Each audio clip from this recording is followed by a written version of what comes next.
কথা বলতে চাই। জনাব পার্থ, আপনি একজন রাজনীতিবিদ হলো আমি আপনাকে খুব রেট করি একজন রাজনৈতিক বিশ্লেষক হিসেবেও, যে মানে যেহেতু আপনি টক শোতে প্রচুর আপনাকে কথা বলতে হয়, অনেক প্রশ্নের জবাব দিতে হয় এবং অনেক ক্ষেত্রে আপনাকে বিভিন্ন ভবিষ্যতে কথা বলতে হয় এবং এর অনেকগুলি, আমার স্বীকার করতে দ্বিধা নেই, অনেকগুলি মিলেও যায়।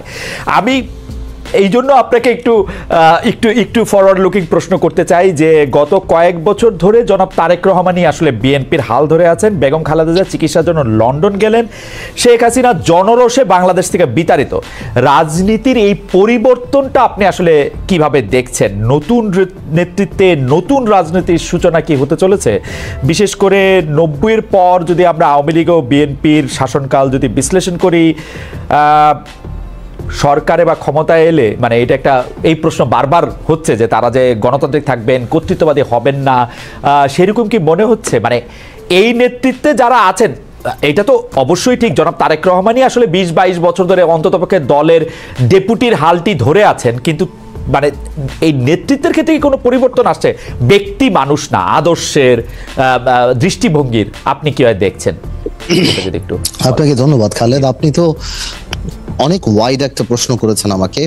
আমি একটু ব্যাকগ্রাউন্ডে যাব। দেখুন, আপনি সমষ্টিগতভাবে যদি বাংলাদেশের রাজনীতির অবস্থা দেখেন, গত 17 বছরে যে একটা ভীতির সংস্কার, ভীতির একটা সংস্কৃতি আমাদের রাজনীতিতে ছিল, যার কারণে 17 বছর কিংবা 20 বছরে ভালো মানুষগুলি রাজনীতি থেকে দূরে সরে যায়।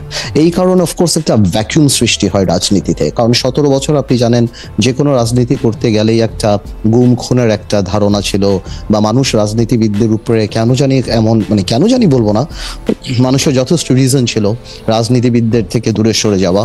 এবং বলে না যে জোকাররা যখন পার্লামেন্টে যায় তখন জোকাররা মেম্বার অফ পার্লামেন্ট হয় না, পার্লামেন্টটা সার্কাস হয়ে যায়।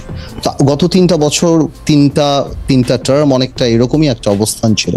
তো এই কারণে, আর তারেক রহমান সাহেবকে নিয়ে আপনি যে কথাটা বললেন, উনি গত 10, 12, 15 বছরে যেভাবে বিএনপিকে বিদেশে বসে যেভাবে নেতৃত্ব দিয়েছেন এবং নিচ থেকে ওপর পর্যন্ত, সত্যি কথা বলতে উনি আওয়ামী লীগের মাথা খারাপ করে দিয়েছেন। যে বাইরে থেকে সাংগঠনিকভাবে ওনার যেই নেতৃত্ব ছিল, ন্যাচুরালি বিএনপি ভাঙতে পারেনি, বিএনপি পথচ্যুত হয়নি বা অন্যদিকে যায়নি। তো সেই ক্ষেত্রে দলের মধ্যে এবং আমি মনে করি সারা বাংলাদেশে ওনার একটা আলাদা গ্রহণযোগ্যতা আসছে। এখন বিএনপি সামনের দিকে যদি ক্ষমতায় আসে, তাহলে বিএনপি কি করবে সেটা নির্ভর করে সত্যি কথা বলতে বিএনপির সমষ্টিগতভাবে বিএনপির মানসিকতার উপরে। বিকজ আপনার ডেমোক্রেসি তো অ্যাকচুয়ালি ইজ আ মাইন্ডসেট। আপনি আপনার বিরুদ্ধের কথাকে সুযোগ দিলে ডেমোক্রেসি থাকবে, আর সুযোগ যদি আপনি না দেন তাহলে ডেমোক্রেসি থাকবে না।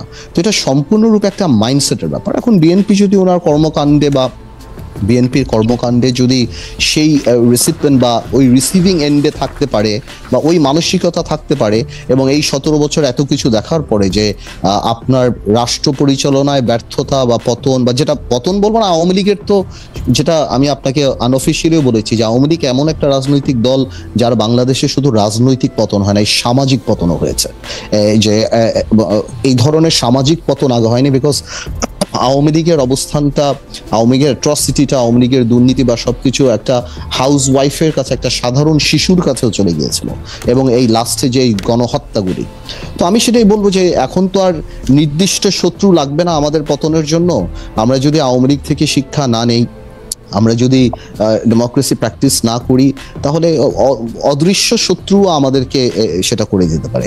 তো আমার মনে হয় ভবিষ্যৎ তো আমি বলতে পারবো না, এটা এর উপর নির্ভর করে। আজকে পর্যন্ত আমি আমার জায়গা থেকে বিএনপির সাথে যতখানি কথা বলছি, যতখানি রাজনীতি করছি, আমি যথেষ্ট অ্যাকোমোডেটিভ। এবং আপনি যদি ইদানিংও দেখেন বিএনপির 31 দফা থেকে আরম্ভ করে অন্য সবকিছু, বিএনপি আমাদের সবার সাথেই কথা বলছে, সবার কাছ থেকে ড্রাফট নিচ্ছে, সবার কাছ থেকে উপদেশ নিচ্ছে, তারপর ওনারা এটা বাস্তবে আসছে। তো আমি যথেষ্ট অ্যাকোমোডেটিভ নেচার বিএনপির দেখতে পাচ্ছি। সো ইনশাল্লাহ আমি প্রোগ্রেসিভ থিঙ্কিং, আমি মনে করি আর খারাপ কি হবে, ইনশাল্লাহ ভালোই হবে। পার্থ, আমি ভবিষ্যতের জায়গা থেকে এখন শুধু বর্তমানে পাটাতনে একটু আসতে চাই। আপনি জানেন যে 24-এ ছাত্ররা রাজনীতির গতিপথ, মানে ছাত্রদের নেতৃত্বে রাজনীতির গতিপথ যেভাবে পাল্টে গেছে বা পাল্টে দিয়েছে ছাত্ররা, সেখানে আপনারা যারা 53 বছরের বাংলাদেশ রাজনীতির দ্বিতীয় বা তৃতীয় প্রজন্ম, মানে আপনাকে যদি আমি বলি, তাদের রাজনৈতিক প্রাসঙ্গিকতা বা রাজনীতিটা কি আগের মতো আর আছে? আপনারা কি নতুন করে কোনো কিছু ভাবছেন? আপনি নতুন করে কিছু ভাবছেন কিনা, মানে আমি আপনারা, এটা অনারিফিক প্লুরাল পার্থ। তো কারণ হচ্ছে যে অনেক ক্ষেত্রে আমরা এক ধরনের ক্যান্সেল কালচার দেখতে পাচ্ছি। মনে হচ্ছে যে মনে হচ্ছে যে আগের কিছু জিনিস বাতিল করেই নতুনের জন্ম হচ্ছে। সেক্ষেত্রে আপনি নিজেকে কোথায় দেখতে পান ব্যারিস্টার পার্থ? খালেদ, আপনার কথাগুলি অনেকখানি ভেঙে গিয়েছে, বাট তারপরও আমি যতখানি ধরতে পেরেছি আপনার কথাগুলি, your voice is breaking down, so but আমি তারপরও যতখানি বুঝতে পারছি। আমি কি আবার বলবো? আপনি, হ্যাঁ, আপনি একটু আরেকবার যদি বলেন। পার্থ, আমরা যেটি দেখতে পাচ্ছি সেটি হচ্ছে যে 24-এ ছাত্ররা রাজনীতির গতিপথ যেভাবে পাল্টে দিয়েছে, বা তাদের নেতৃত্বে রাজনীতির গতিপথ যেভাবে পাল্টে গিয়েছে, সেই ক্ষেত্রে আপনি রাজনীতির দ্বিতীয় প্রজন্ম হিসাবে নিজের প্রাসঙ্গিকতা ধরে রাখতে আপনাকে কোনো পরিবর্তন আনতে হচ্ছে কিনা, আপনি আগের মতোই আছেন কিনা? বিশেষ করে আমরা দেখতে পাচ্ছি যে একটা ক্যান্সেল কালচার আমরা স্পষ্ট দেখতে পাচ্ছি, একে বাতিল করে দেয়, একে বাদ করে দেয়, একে ক্যান্সেল করে দেওয়া, এবং সেটা আবার খুব গর্ব করে বলা। আপনি সেটাকে কিভাবে দেখেন ব্যারিস্টার পার্থ? আমি যত ধরতে পেরেছি, বিকজ আপনার কথা ভেঙে যাচ্ছিল, বাট আমি একটা কথা বলি, ছাত্ররা রাজনৈতিক পথ পরিবর্তন করেনি, রাজনীতির কালচারও পরিবর্তন করেনি। ছাত্রদের নেতৃত্বে একটা বড় ফাউন্ডেশন যেটা আগে ছিল, সেটার উপরে ছাত্ররা নেতৃত্ব দিয়ে একটা সরকার, স্বৈরাচার সরকারকে পতন করিয়েছে। এইটা বাংলাদেশের রাজনৈতিক কালচারকে আপনি কোনোভাবেও কোনো কলমের খোঁচা দিয়ে পরিবর্তন করতে পারবেন না, কোনো আইন, কোনো সংস্কার করে পরিবর্তন করতে পারবেন না, যদি আমরা মানসিকভাবে বাংলাদেশের কালচারকে রাজনৈতিক কালচারকে পরিবর্তন না করতে চাই। আপনি যত সংস্কার করেন, যাই করেন, যারাই ক্ষমতা আসবে তারা যদি অ্যাবিউজ করতে চায়, ওনারা অ্যাবিউজ করবেন।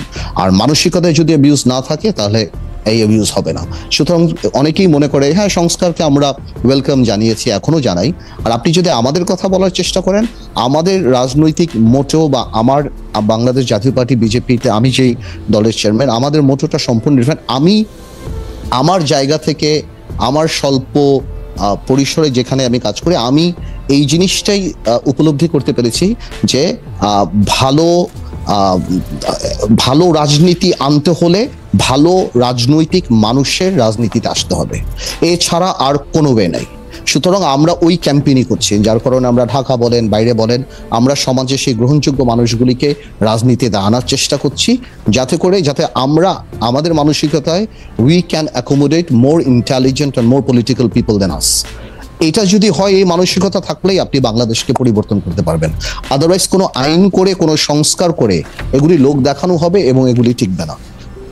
সঙ্গে ব্যারিস্টার পার্থ, আপনি বলেছেন যে মানুষ ভালো হলে সব ঠিক হয়ে যাবে। এই মানুষ ভালো হওয়াটা যদি একটা জার্নি হয়, আমরা আসলে এখন কোন জায়গায় আছি? মানুষ ভালো বলতে আপনি আসলে ব্যাপারটা কি বোঝাতে চেয়েছেন? কোনটা ভালো এবং কোনটা এই মুহূর্তে পরিবর্তন করা দরকার? এবং আপনি কানেক্ট করার প্রশ্নে শুনেছেন, এবং একটা জনপ্রিয় প্রশ্ন আপনি যখন আসবেন তখন থেকে বারবার বলা হচ্ছে, সেটার মধ্যে আমাকেও কিছুটা ইঙ্গিত করা আছে, আমার ইঙ্গিত আমি পরে বলতেছি। সেটা হচ্ছে যে আপনি একসময় চিহ্নিত করেছিলেন যে বাংলাদেশের অর্থনীতির দরবেশকে, এখন নতুন কোনো দরবেশ আপনি দেখতে পান কিনা?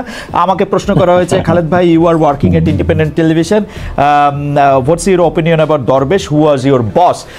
Salman F. Rahman was never been my boss. উনি একটা টেলিভিশনে কিছু বিনিয়োগ করেছিলেন, যে টেলিভিশনে আমি কাজ করতাম, এবং আমার ওপিনিয়ন আমি একটু দর্শকদের উদ্দেশ্যে বলে রাখি যে আমি তাকে অনেকবার ইন্টারভিউ করেছি, সেখানে হয়তো কিছুটা বোঝা যাবে। জনাব আন্দালিব রহমান পার্থ, আপনার কাছে প্রশ্ন, মানুষ ভালো হওয়ার কোন জায়গাটার মধ্যে? দেখুন, ভালো মানুষ তো একটা অনেক বড় রিলেটিভ টার্ম। ভালো মানুষ মানে যোগ্য মানুষ, যিনি অনুধাবন করবেন এবং যে দেশের জন্য আমার কাজ করতে হবে, এবং যিনি বিশ্বাস করবেন যে এইটা আল্লাহ প্রদত্ত, মানে আমি যেটা মনে করি আমার কাছে যে এটা আল্লাহ প্রদত্ত একটা দায়িত্ব, যেটা আপনি এই আমানতটা কোনোভাবে খেয়ানত করবেন না, এবং অ্যাট দ্য সেম টাইম আপনার সেই যোগ্যতাও থাকতে হবে এবং কোয়ালিফিকেশনও থাকতে হবে। এখন ভালো মানুষদের গত 17-18 বছরে রাজনীতিতে না আসার যেরকম একটা ফিল্ড বানানো হয়েছে, তো আমি কাউকে ছোট করবো না, যদিও লেখাপড়া সবকিছুই না, বাট তারপরও আমি উদাহরণ দিয়ে দেখি। দেখুন, যখন আপনি ইংল্যান্ডে বা আমেরিকাতে কারা আসে, অক্সফোর্ড, কেমব্রিজ, হার্ভার্ড থেকে, আর আমাদের এখানকার লোকাল পলিটিক্সের ব্যাকগ্রাউন্ডটা কোথা থেকে আসে?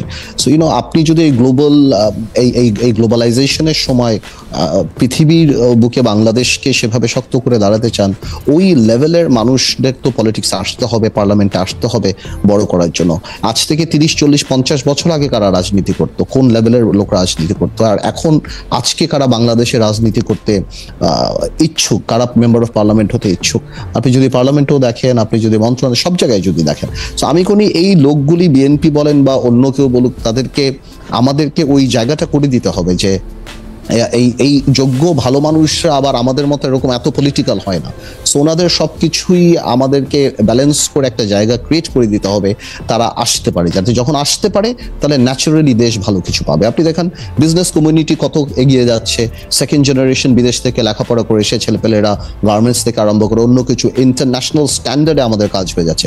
সেই তুলনায় আমাদের পলিটিক্সটা কিন্তু ওই ডেল্টাটা অনেক বেশি, পলিটিক্সটা প্রতিদিন নিচের দিকেই চলে যাচ্ছে। এবং গত পার্লামেন্টে দেখছেন, এর আগের পার্লামেন্টে দেখছেন, এবং আর আমি শুধু বলছি না যে খালি এর আমলে, 90 আগে থেকেই স্টার্ট হয়েছে জিনিসটা।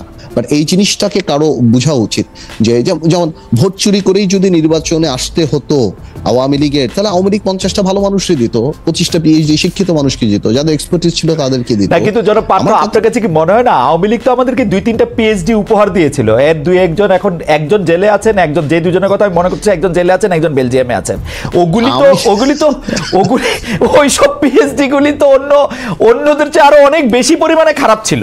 মানে না, আমি এই জন্য প্রথমে বলে নিয়েছি যে লেখাপড়াই সবকিছু না। আমি এই জন্য কিন্তু ডিসক্লেইমার দিয়ে দিয়েছি যে লেখাপড়াই সবকিছু না, বাট সবকিছু মিলিয়ে ভালো সমাজে গ্রহণযোগ্য পারসেপশন যাদের, ভালো এক্সপার্টিস যাদের আছে, এই ধরনের মানুষকে, ভালো মানুষকে না, ভালো না কি খারাপ এটা তো আল্লাহ তাআলাই জানে, বাট আমরা যতখানি পারসেপশনে বুঝি এই কারণে। আর আপনি একটু পারমিশন দিলে মাহি ভাই কিছু মনে না করলে আমি একটু মাহি ভাইয়ের ব্যাপারে একটু কথা বলবো। মাহি ভাই 2-1টা কথা আসলে এত সহজ সরল, মানে আমার হৃদয় ছুঁয়ে যায়। আমার এই জিনিসটা, যেমন মাহি ভাই স্ট্যাটাসটা নিয়ে বললো এটা ব্যক্তিগত। মাহি ভাই, আপনি রাজনীতি আমার চেয়ে সিনিয়র। মাহি ভাই, রাজনীতিতে আপনার ব্যক্তিগত জিনিস পাবলিকেশন হয় না, পাবলিকেশন যা হয় সেটা পাবলিক, ব্যক্তিগত জিনিস ব্যক্তিগত। আপনি যখনই দেশনেত্রী খালেদা জিয়ার অসুস্থতার ব্যাপারে আপনি স্ট্যাটাস দিবেন, দ্যাট ইজ পাবলিক, অ্যান্ড মানুষ এটাকে তখন মনে করবে এটার মধ্যে পলিটিক্স আছে, এটার মধ্যে অন্য কিছু আছে। যদি না হয়তো এত অসুস্থ ছিল যখন খালেদা জিয়া বা দেশনেত্রী এবং খালেদা জিয়া, ততক্ষণ যখন আপনি স্ট্যাটাস দিয়েছেন কিনা, হঠাৎ এখন আপনি স্ট্যাটাস দিচ্ছেন কিনা, সেগুলি কিন্তু আপনার ক্রিটিকরা সবাই যাচ করবে। আপনি কোনোভাবেও আপনি এই ডিফেন্সটা দিতে পারবেন না। আমি বলছি যে এটা ব্যক্তিগত হলে এটা আপনার অফিসিয়াল ফেসবুকে আসছে। আমি কোনো ডিফেন্স